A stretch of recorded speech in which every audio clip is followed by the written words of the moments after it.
the Apostles of God. DEWA United versus Pikachu Alpha here. You can see here the emblem to a lot of interesting thing to point out. And especially Moreno going for Purify to counteract that Kadira. But we're in the game in the Land of Dawn for game number 1. All right, man, this is the first match of the day. Let's see if it does set the tone for the rest of today. But looking at the battle spells right here, the Inspire on Super Saiyan for sure. But the Purify, like you mentioned, will allow Key to be a lot more decisive, a lot more aggressive in his maneuvers, even though it's technically a defensive battle spell, as Leo Murphy already tries to be so aggressive, getting pushed back away though. It's a bit of a signature play here from Key and Vin, trying to get that farm from the enemy team with a lot of poking potential and early game damage from Vin and Key. I think you can actually take this, but Keys and Murphy had something to say. Oh, a lot of damage coming down. Oh, might be first blood. Super Vin flickers up, but what? With a flicker response as well. First blood over to What. What are you doing, What says here as he gets the first blood for the gold laner. And this is trouble for Bigatron because What is one of the core members of DEWA United. They like to play through What, especially with a hero like Beatrix, which scales infinitely. I wouldn't say infinitely, but really good in the late game. It's going to be hard for Bigatron to make another engage here. Looking at the emblems right here, agility on 3 members for the set of Bigatron, as well as the tenacities all over the place. They're trying to go for that early game pick of style. But like I mentioned, if Super Vin keeps getting picked off like this means it's going to be a lot more squishy and punishable in the late game. So they need to try and make sure they go for the right fights, not just any fight, especially against a team as dangerous, as volatile as DEWA United. Okay, very interesting. When it comes down to these emblems, there's not much, to be completely honest with you. Everybody's just going for the standard, but we're already seeing Bigatron Alpha rotate towards that lane priority in the Terizla for the first turtle. Yep, and finally gets to level 4. This is the time for Super Ken to showcase his retro ability, especially with the Lancelot. Torn Rose is a deadly weapon to secure objectives.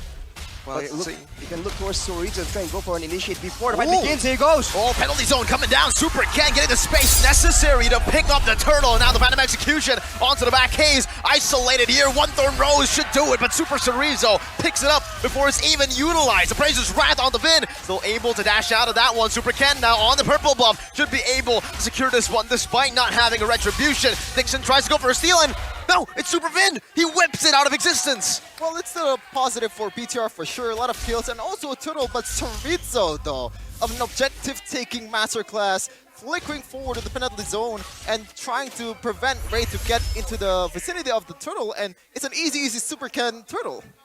And keep in mind that Revenge Strike is such an annoying skill to deal with. You're in the fight, you survive, and then out of nowhere, that skill just ends you afterwards. So that is something that is always in the back of the minds of DEWA United. And then the big team fight, that might just be the distraction that Bigatron needs to come out on top. So far, it's still more of a skirmish, not a full-on 5v5 team fight. So in these circumstances, Bigatron Alpha definitely have an edge. And considering that they have an assassin in the jungle, this means that they can contest these objectives a lot easier compared to the Fredrin in the hands of Dixon. With a prediction though by the Talon English here, all of us are rooting, quote-unquote rooting for Bigatron, but Super Ken. Yeah, just jumping in. Oh, clean movement here as he helps Super Saiyan just clear out that wave. Remember, before the 5th minute of the game, all the gold will still go to Super Saiyan. But yeah, you know, hey, after SPS, I think the Mirror Curse is gone. So that's why. That's why BTR. Okay. Trying to find...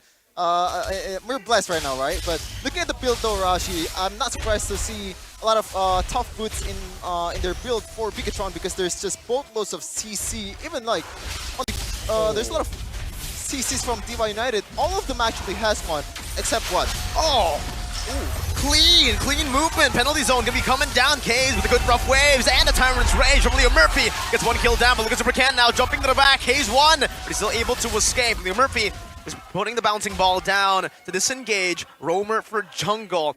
And this is something I need to note, or we need to note now. Bigatron, look at Super Ken's HP. I don't think he's going full damage here.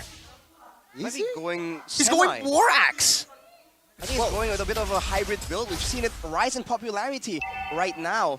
So for Bigatron, everything is still going as planned, as calculated. They're able to trade and get the jungler early on, which enables them to go for even more early objectives. But keep in mind, their win condition Watt so far has 1 kill and 0 deaths. He is still doing pretty okay, all things considered, and that is where Bigatron needs to try and focus their efforts on. So Rizzo has an amazing lead actually, 3-0 right now, but the gold lane, not quite what they would want. 3 totals for Bigatron Alpha. Perfect 3 of the 3 for Supercan and BTR. And even though Watt doesn't have any death yet, it still spells trouble for DEWA United because BTR, they're not gonna let Watt just play however he wants, even though he doesn't have any death. Like I think at least like 3 deaths gonna be guaranteed for him in the end of the game because Supervin is just that precise with that Kaja. I mean, at this point, top prediction rankings though. Hello. I don't know how I'm there. I don't even know how I'm there, Arashi. But there you go, Arashi leading the pack, 11 points now. How do you feel, Arashi? You've been on a roll, man. Feel pretty lucky, I guess. I mean, you know, it is what it is. One more achievement under my belt, but right now, Leo Murphy goes in for the pickoff. Oh, Tyrant's Rage coming down. Supervin got melted down. Now it's going to be the crossbow attack utilized, but it's only on to Leo Murphy, who's still going to be able to escape. Super Key with a...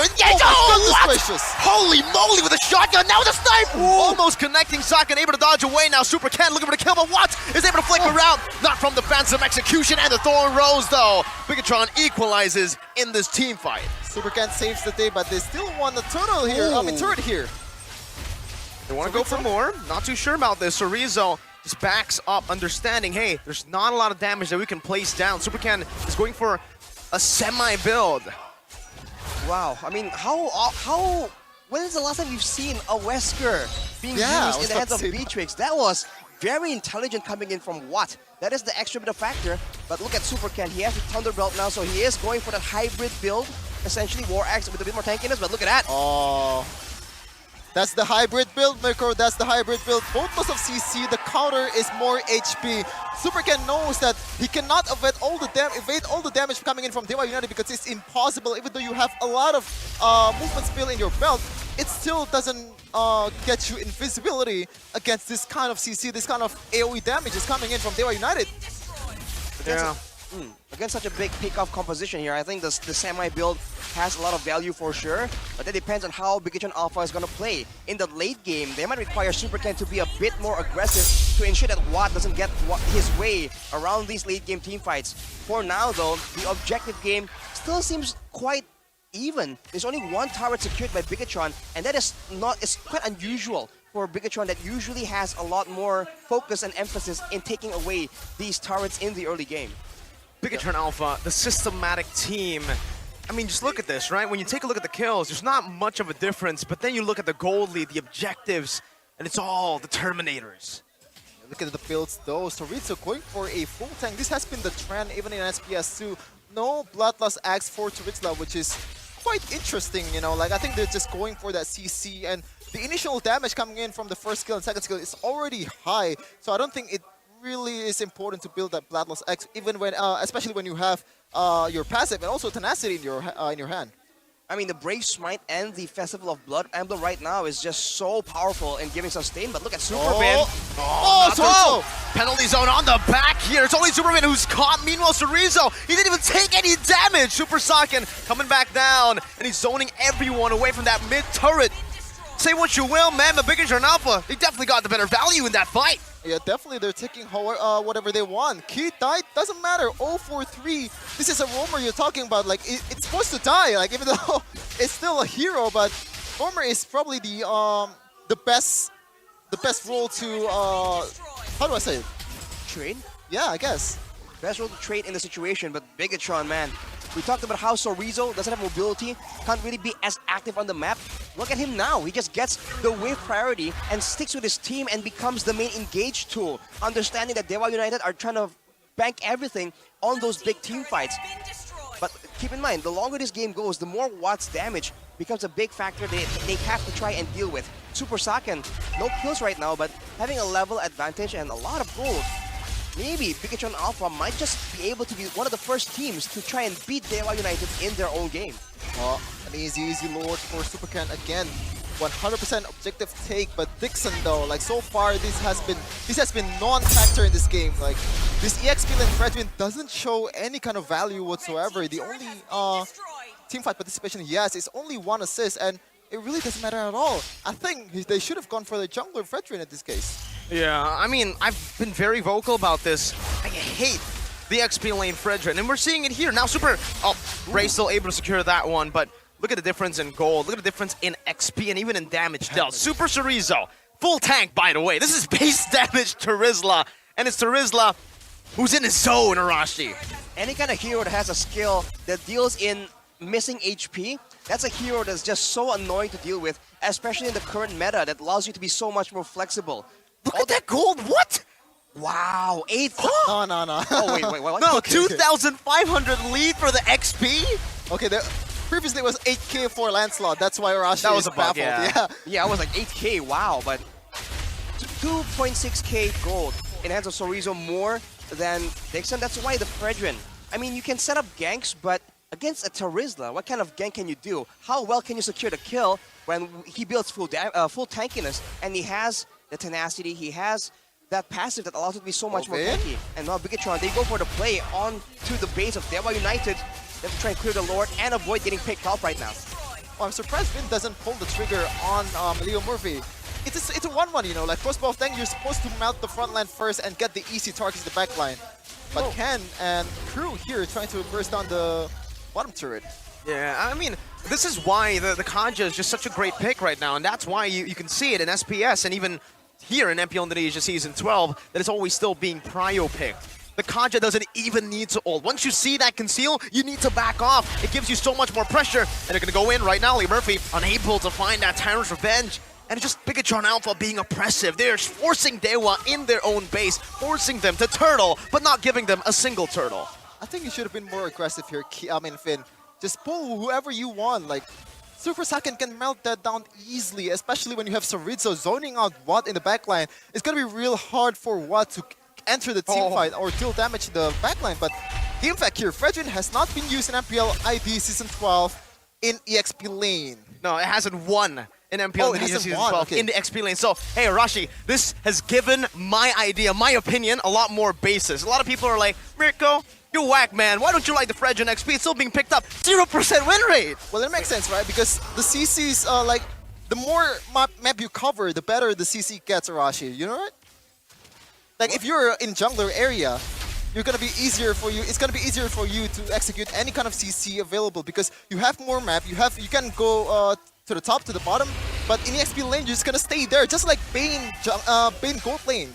I think the big issue right here is the fact that in the jungle, you have so much more value in your sustain and crowd control. You can gank more often, you can be a lot healthier in the fights, but in the XP lane, even though you're aggressive, you can't really get much. But look at the Lord almost stolen, and then the fight breaks out. It was stolen, alright, but still from Bigatron Alpha. Now, K's in the back, finds an amazing pickup. Now Super Saiyan is looking for the prior points. Leo Murphy jumping in, now getting gunned down. Crossbow Tang onto the back, Watt running for his life. It's a 3-4-1 for the Terminators.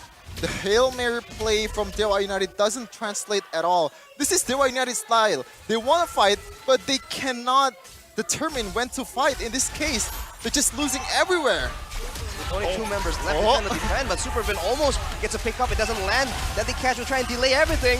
It might be over. Deadly Catch always delaying the inevitable right now. They're able to clear out the waves. That's a shutdown for Watt. The base is still wide open though. Super Saiyan stays targeted. And the Terminators secure game number 1. Well, that's a domination, Arashi, for, like, this is a showing to the newcomers that you have to get through us first. We are the SPS runner-up here, only second behind Onyx Esports. We're still the second best team in Indonesia, or maybe the world. Maybe the world. Me personally, I would say the world. Ooh, well, I mean, no Bigatron. bias. No bias from Mirko at all. But Bigatron making a statement, man. There are levels to this game. You can team fight, we can team fight too. Even better. At every single turn, Bigatron is able to just outmaneuver, outsmart DEWA United. And I would dare say, even from the drafting phase, they just have so many more things going for them. And they have just taken game number 1. And